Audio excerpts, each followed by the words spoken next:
Week on a special CNET Tech Review. Need some help deciding on the right tech gifts for your friends and family, or even for yourself? Well, get ready to feast your eyes on our favorite gift options for the holiday season. The CNET Tech Review Black Friday Buyer's Guide starts right now.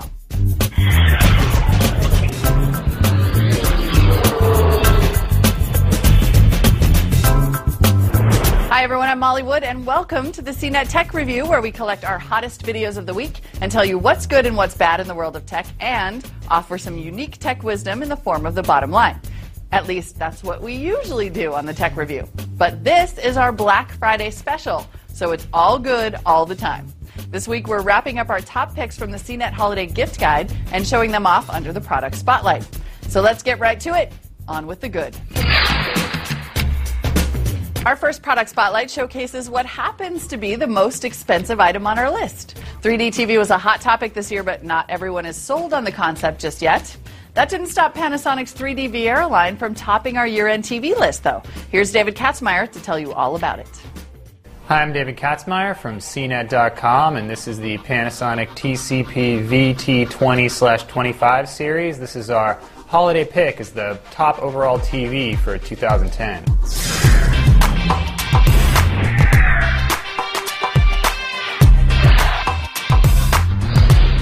Panasonic's flagship TV for the year, and it's also 3D television. We'll get to all of that in a little bit, but first it's worth taking a look at the styling of this set. Panasonic went very conservative around the edge of the TV. You'll find the standard glossy black, although it's actually a little bit bronze colored, and there's a swivel stand here and some chrome accents, but otherwise it's not really more remarkable than a lot of the other TVs out there. Turn to the side, you can see it's definitely not an LED TV. This is a plasma, and it's about 3.5 inches thick, but of course still plenty thin for most people. It's definitely a flat panel. As we mentioned, one of the principal capabilities of this set is 3D. It comes with one pair of 3D glasses. Additional pairs run $100 to $150 a piece, and of course you need one for each family member. But once your family's equipped with those glasses and you put in some 3D content, this TV does a pretty darn good job of displaying it. The 3D is very impressive looking. It also has fewer artifacts than a lot of the other 3D TVs on the market, and of course its excellent performance with 2D also translates pretty well over into 3D. On the downside, the Panasonic lacks the 2D to 3D conversion found on a lot of the other 3D TVs on the market, but really don't think that's that big of a deal. If you want to turn your 2D into 3D, we found some issues doing that with some processing out there, so we don't really miss it. Aside from 3D, other features on this TV include the internet capability offered by VieraCast. You can use that service to access Netflix videos as well as Amazon Video on Demand, Twitter, even Skype if you buy an optional speakerphone attachment. It doesn't have quite as many content options or quite as much customization as a lot of the other competitors, but it's still pretty good for your basic streaming services. Panasonic also threw in a good selection of picture controls, although again there's not as many options as found on an LG or a Samsung of those competitors, but does offer the capability to play around with things like gamma and color temperature. We also appreciated the THX mode on this TV was excellent. Again, you can kind of just put it in THX mode and forget it for a lot of your critical viewing for movies and such. Speaking of critical viewing, we really did think this was the best overall performing TV this year. Its real strength is black level performance. Now, Panasonic in the past has had some issues with the black level actually getting a little bit lighter over the lifespan of the TV. We tested this one over the course of 2010, and it does actually get lighter, but not to nearly the same extent as the others. And again, when it levels off, it's still really the best on the market in terms of achieving those nice, deep blacks. So we really don't think the black level fade is anything to worry about on this TV.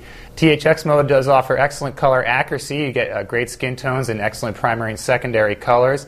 TV also has very good video processing. It handles 1080p 24 correctly, although we did see some slight artifacts in that mode, so purists might want to keep it at the 1080p 60 mode. You do have that choice. As you mentioned, 3D performance is another strength on this TV. Its crosstalk was among the best we've seen, which means that it doesn't have very many ghostly outlines that are seen on some of the other competitors around 3D objects. Also, that black level and color accuracy translates very nicely into 3D, although it's not quite as accurate as some of the Samsung models we saw. Connectivity on the Panasonic is very good. You got 4 total HDMI inputs, 3 on the back and 1 on the side, 2 component video inputs, a PC input, 2 USB ports, and even an SD card slot in addition to this LAN port for the wired Ethernet connection. Overall, the Panasonic VT20/25 series, while pretty darn expensive, is the best overall performer we've tested in 2010, and that's why it's our pick as the best TV for holiday shopping this year.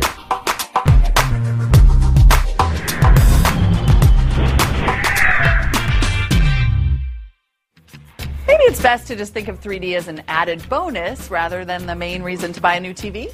But if you think it's time to dive into the 3D world, the Panasonic Viera is tough to beat. But maybe you're happy with the TV you already have. So how about this gift idea to help you get more out of it? The Sony PlayStation 3 Slim. Much more than just a gaming console, the PS3 could easily become the center of your home theater experience. Brian Tong here with CNET.com, and we're shining the product spotlight bright on the Sony PlayStation 3 Slim. Now, the PS3 claims it only does everything, so we want to dig in and see if that holds true. Now, cosmetically, this is a lot sleeker console from its predecessor. Gone is the shiny black piano finish, which I miss a lot, and it's replaced by this duller textured surface and a metal accent on the front. We like how they trimmed off the fat, but it's lost some of its sex appeal at the same time. Under the hood, this current PS3 Slim is a beast. The standard $299 model is loaded with a 160-gig hard drive. It's bringing a Blu-ray drive for movies and gaming. You'll have built-in Wi-Fi, Bluetooth support for accessories, and the 2 USB ports in the front. You'll also have easier access to the hard drive that's user upgradable without voiding the warranty. On the back, you'll see the same connections as before. There's an Ethernet port, HDMI video port, digital audio out, and Sony's AV cable connection for component or composite.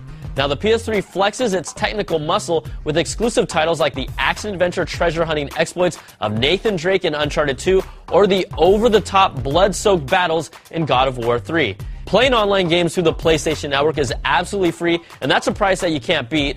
Sony is also getting into the motion gaming market with their PlayStation Move controllers and games. The tech is more accurate than Nintendo's Wii, but it remains to be seen how this will translate to more hardcore titles. Now, if you're not looking for a gaming system, it's still an excellent multimedia system. It's one of our top-rated Blu-ray players here at CNET. It upscales standard DVDs. You can purchase movies or rent them through the PlayStation Store, and it's currently the first device to support Netflix with 1080p streaming and 5.1 surround sound. Now, there are things the PS3 Slim doesn't have. There's no IR port to use universal remotes with it. You won't be able to play your old PS2 games on the console because they've removed the backwards compatibility. And Sony has broken the hearts of hackers by removing the ability to install another operating system like Linux on its box. But for $299, this is the best value in home entertainment that's also prepared for the future with software updates and a built-in Blu-ray player that separates it from any other console. I'm Brian Tong for CNET.com with your product spotlight on the Sony PS3 Slim.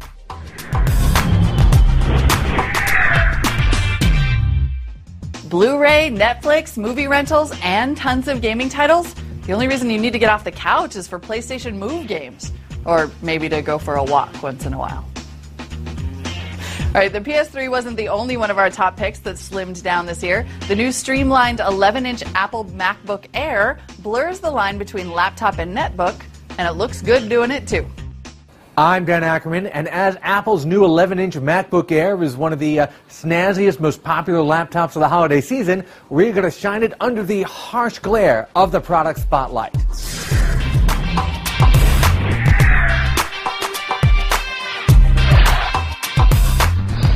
Now, 11-inch laptops have really become very popular in the latter half of 2010. Originally, they were offshoots of 10-inch Intel Atom netbooks, kind of low-power, low-cost systems. But now you have 11-inch laptops with dual-core, ultra-low-voltage CPUs that are nearly as powerful and nearly as full-featured as regular 14, 15-inch or even larger laptops. Apple's 11-inch MacBook Air is the latest version of that super thin series from Apple. If you remember the original MacBook Air, it was knocked rightfully so for only having one USB port. The new version actually doubles that to two. You're still missing basics like an SD card slot on the 11-inch version. There's actually an SD card slot on the 13-inch version of the MacBook Air now. In the 11-inch MacBook Air, you get an Intel Core 2 Duo CPU and NVIDIA's basic 320 graphics. That's actually very similar to what you'd find in the basic $999 white MacBook, although this is a low-voltage version of that processor. What you do get, however, is a pretty decent graphics for not truly discrete graphics, and enough processing power to do basic tasks like word processing and web surfing and streaming video, and pretty much what you'd want to do with your laptop 99% of the time. One of the most interesting things about this new MacBook Air is this is the first MacBook with a 16:9 display, which is pretty much what you'd find in any other type of laptop. It's a 1366x768 display. Actually, the 13-inch MacBook Air, along with the other MacBooks, still have 16:10 displays. If this looks very familiar, that's That's because it's got the same flat key, widely spaced keyboard that you see on other MacBooks, along with the same large multi-touch trackpad. It's almost as big as the ones on the 13-inch MacBooks, and of course it's got all those cool multi-touch features, like using the 4-finger swipe here to get to all your windows. Pretty much no PC laptops have a touchpad that is as intuitive and works as smoothly with multi-touch gestures. Of course, one of the reasons you really want to get a MacBook Air is because they're so slim and so sleek. This guy is about 0.68 inches thick in the back, about 0.11 inches in the front, and when you open it up, it wakes up from a sleep state very quickly. In fact, it even turns on from a full stop almost as fast. If you're thinking that this new smaller screen size makes it look a little bit like an iPad just with a keyboard attached, well, that actually makes sense. Apple is taking some of that iOS development and moving it into the MacBook line. In the case of the new MacBook Airs, you can actually close the lid. It'll go into a super low power standby state, and you can leave it for up to 30 days without fully draining the battery. I'm Dan Ackerman, and that's the new 11-inch MacBook Air. It's really hard to grasp just how thin the MacBook Air is until you see it in person. And in fact, we recommend checking out most products in the store before you buy them, even if you plan on purchasing online. All right, our next category, digital cameras. I like the idea of a camera as a gift because you can open up the box and just start using your present to capture memories of the event. After you charge the batteries, of course. Here's Josh Goldman with our favorite snapshot shooter of the year. Hi, I'm Josh Goldman, Senior Editor for CNET Reviews, and this is a look at the Sony CyberShot DSC W350. It's our top digital camera gift pick for the holidays.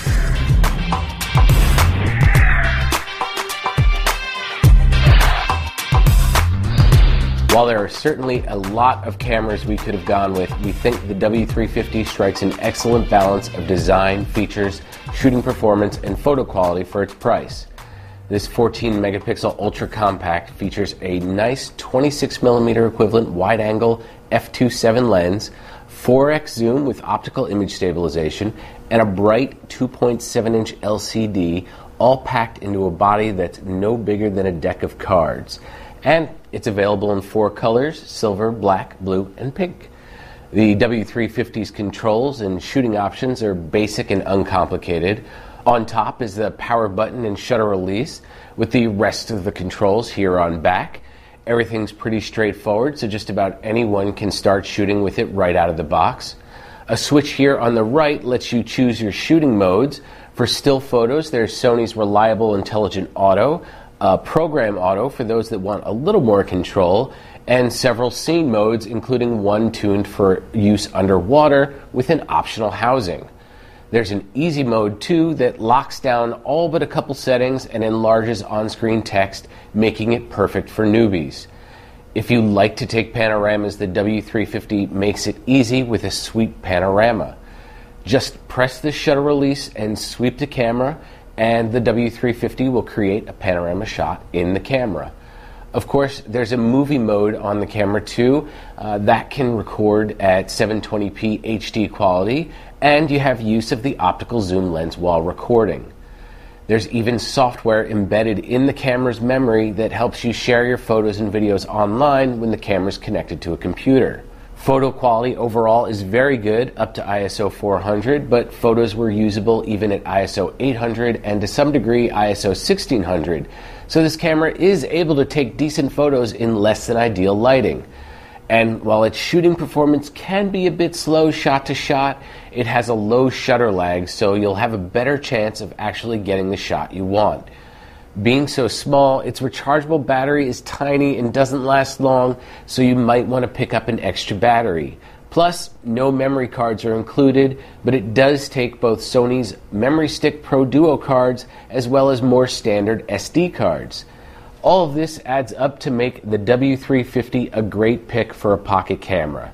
The W350 is very much a point and shoot though, so if you've got someone on your list that's looking for special features or manual or semi-manual controls, check out the other digital camera holiday gift recommendations. I'm Josh Goldman, and that's a closer look at the Sony CyberShot W350.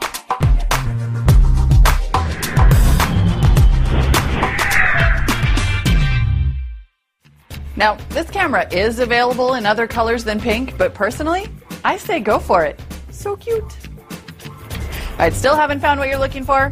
we're not done yet. We have a couple more gift ideas coming up right after the break. See you in a bit when the CNET Tech Review continues.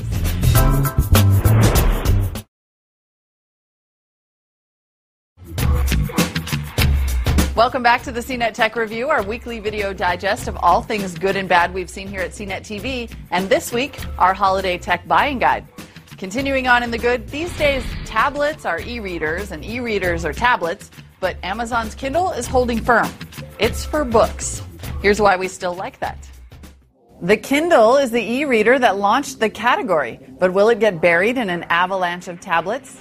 Hi, I'm Molly Wood from CNET, and I'm putting the product spotlight on the Amazon Kindle 3.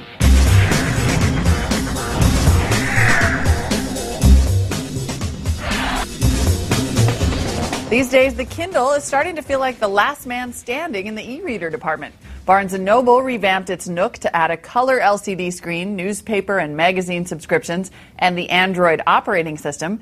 People are using their iPads as readers in bigger numbers than ever expected, and a new generation of tablets, like the Samsung Galaxy Tab, are similarly sized but offer a lot more features. So can the Kindle still compete? Well, in a word, yes. There's a lot to be said for a gadget that does one thing and does it well, and the Kindle 3 is still the best at what it does. The latest version of the Kindle improved the already good 6-inch e-ink display, which looks incredibly like text on a page. It's also easier on your eyes than a backlit LCD, at least for many people, and it's certainly the only thing that's readable in direct sunlight. So the Kindle still wins for best beach book. This third generation is also smaller and lighter than the previous models. It's probably lighter than a paperback, in fact. It's so holdable. Amazon also improved the speed of the page turns with this model, and it made the page turn buttons a lot smaller and less intrusive, giving the whole thing a much more sleek appearance.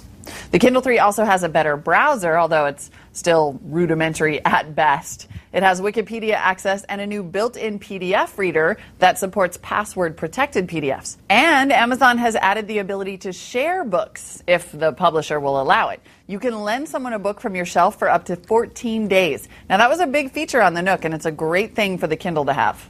Plus, you're not going to find this battery life on a tablet, any tablet. With the wireless turned off, you get up to a month of battery time. The Kindle still has built-in 3G. Amazon calls it the WhisperNet for downloading books on the fly, but they've also built in Wi-Fi now, and you can buy a cheaper Wi-Fi only version of the Kindle if you think you'll mainly shop for books at home or at public hotspots.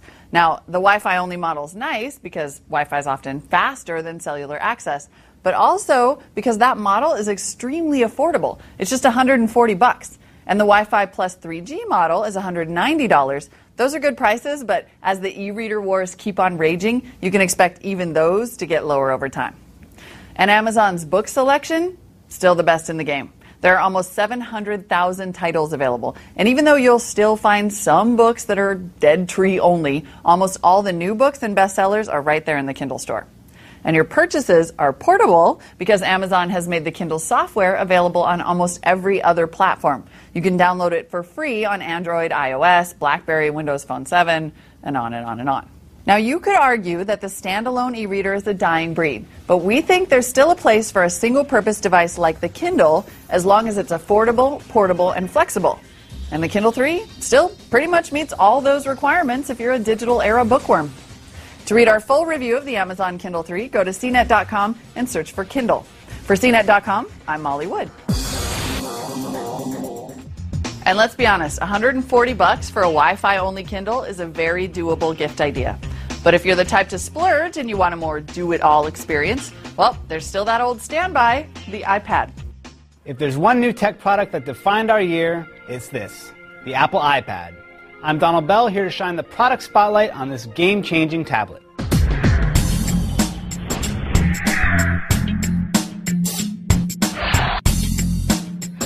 The iPad debuted in April of 2010 and immediately reset everyone's idea of what a tablet should be. There are two main models of the iPad, one that connects to the internet using a combo of Wi-Fi and 3G from AT&T, and one that relies just on Wi-Fi. The Wi-Fi models are priced at $499 for 16 gigabytes, $599 for 32, and $699 for 64. Models with 3G are available in the same capacities, but are priced at $130 higher. Out of the box, you get the iPad, a wall adapter, and a USB cable. Headphones, cases, docks are all sold separately and are all worthwhile investments. Looking at the iPad itself, the design is constructed entirely of glass and aluminum, giving it a feel that's closer to a MacBook than to an iPhone. It's 7.5 inches wide, 9.5 inches tall, and just a half an inch thick, with a diagonal screen size of 9.7 inches. On the bottom, you have a dock connector and a speaker, along with the home button. The side has volume buttons and a mute switch, and up top you have the headphone jack, a little pinhole microphone, and the screen lock button. Compared to a smartphone or a dedicated ebook reader, it's not the lightest thing at 1.5 pounds, but it's lighter and more convenient than a laptop. And that, oddly enough, gets us to the heart of what makes the iPad great.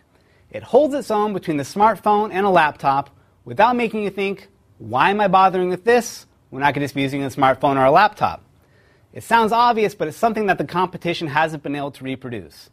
They go smaller or bigger, but we just keep coming back to the iPad.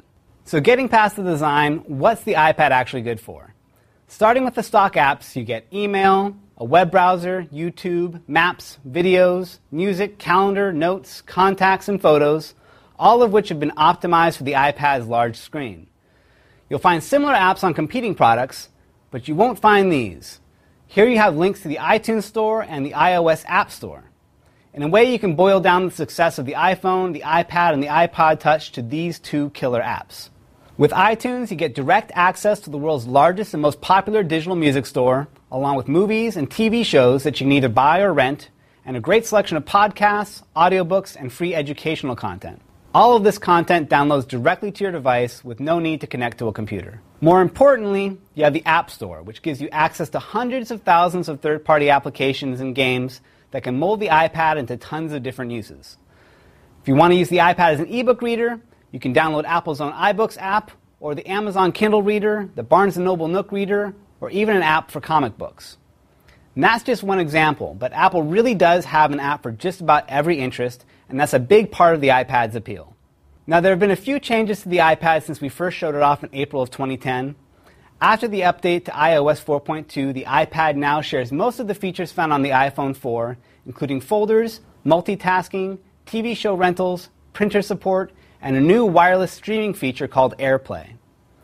If you like staying organized, the folder feature lets you group apps together under a custom label. The multitasking capability allows you to run multiple apps at the same time and quickly jump back and forth between the currently running apps. It's great for productivity, but it's also fun just to listen to Pandora radio while reading an ebook.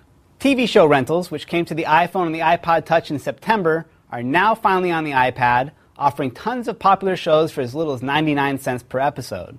If you have an AirPrint-compatible printer, you can now print email, photos, web pages, and iWorks documents wirelessly from your iPad. And if you own one of Apple's $99 Apple TVs, or you're thinking about getting one, the iPad's new AirPlay feature lets you send your videos, photos, and music straight to your TV over your home network. Add it all up, and you have an awesome product that just keeps getting better. It's also one of those few tech products that we feel good about recommending across the board, whether you're a gadget fanatic or someone who typically shies away from computers. It's worth giving the iPad a try. So that's the iPad from Apple. It's CNET's top pick for tablets, and it's also one of the most talked about gadgets of the year. And more than anything, it's a lot of fun. So for CNET.com, I'm Donald Bell. So I guess it wouldn't be a tech review without our final segment. So for old time's sake, let's take a look at this week's bottom line. The bottom line this week, time to start shopping.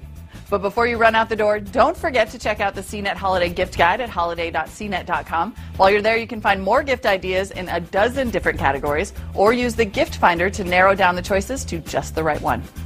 All right, folks, it's time for me to go, but we'll be back next week with an all-new CNET Tech Review.